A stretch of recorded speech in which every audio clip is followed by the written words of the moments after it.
DeFi. What is that? What are the benefits? And what are the disadvantages? Let's find out in a new episode of Crypto Verano.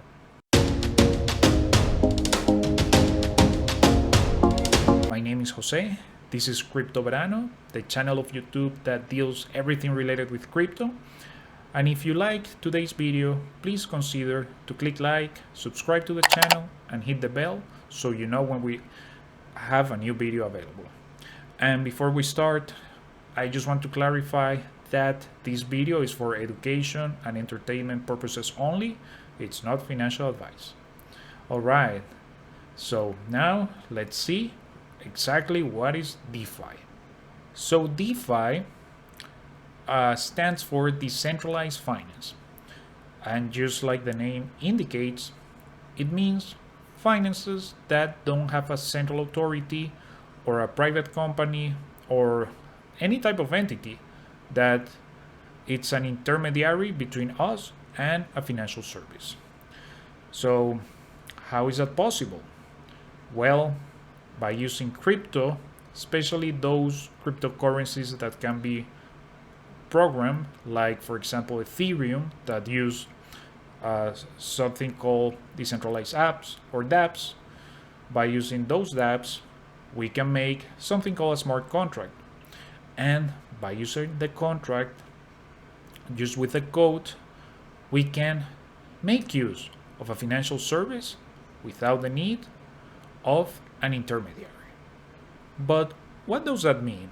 So it basically means that you're gonna be your own bank. You're gonna have all the benefits that you have by going to your bank, but without a bank. Isn't that great? But just to put a little bit more of context and a little bit more of perspective on what is DeFi and what the type of contracts we can use with DeFi, well, we can see it with things like Uniswap, which is a DEX or a decentralized exchange, or Aave, that it's a protocol that allows you to take loans or earn interest.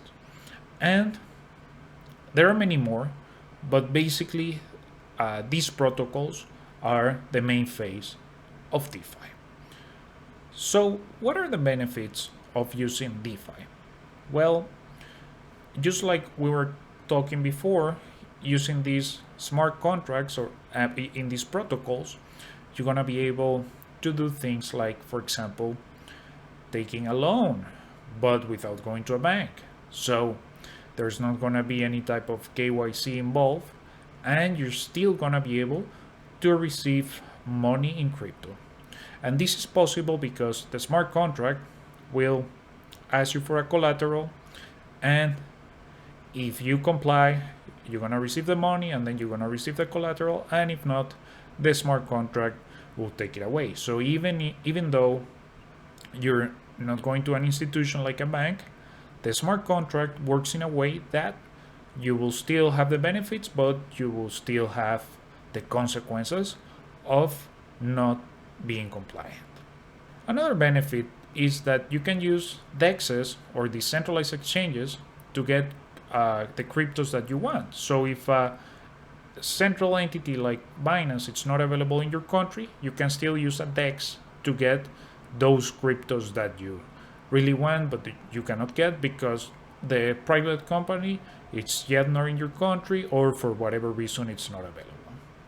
Another thing that is available with the smart contracts, especially in these DEXs, is that we can give part of our crypto to those pool of capitals that are being used in the DEXs, so other people can trade their cryptos for the ones that we are giving to that pool, and we're still gonna get a commission just for putting that crypto there. So the smart contract allows us to lend that money and receive something in return.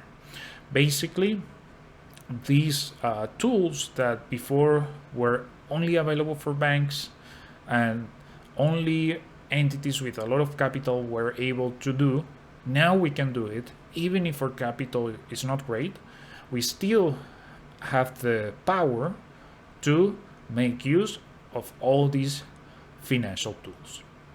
But what are the disadvantages of using DeFi?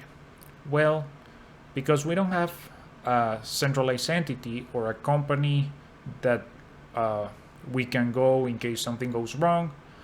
Basically, we are responsible of what's going to happen. In other words, if we do something like put the wrong address or use the wrong wallet, we might lose all our crypto, and we're not going to have a customer service number or contact that we can go to get our crypto back. So basically, we are our own bank, which can be good, but it can be also really bad. Another disadvantage is that these smart contracts, they depend on code, and that code can be exploited or hacked by hackers or malicious entities. So there is a possibility that the smart contract that we're using can get hacked at any point. It has happened before, in which a hacker exploits a code, and then they basically subtract all the cryptocurrency that was in that smart contract. So there is a risk of being hacked, and it's not 100% safe. So that's something that we need to consider when using DeFi.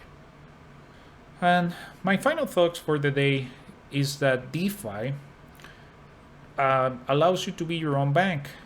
You now have tools that you didn't have before, like using pool of capitals, using exchanges without needing to pay a fee, but it comes with a great risk, the risk of being hacked or the risk of human error. Now, depending on where you are on your crypto journey, this might be something that you're okay with and that resonates with what you're doing at that moment. But if you're a beginner, maybe DeFi it's a little bit too advanced for the stage that you are. So I will say that depending on how advanced you are, DeFi is great. If you're a beginner, I would recommend always to start with something more simple.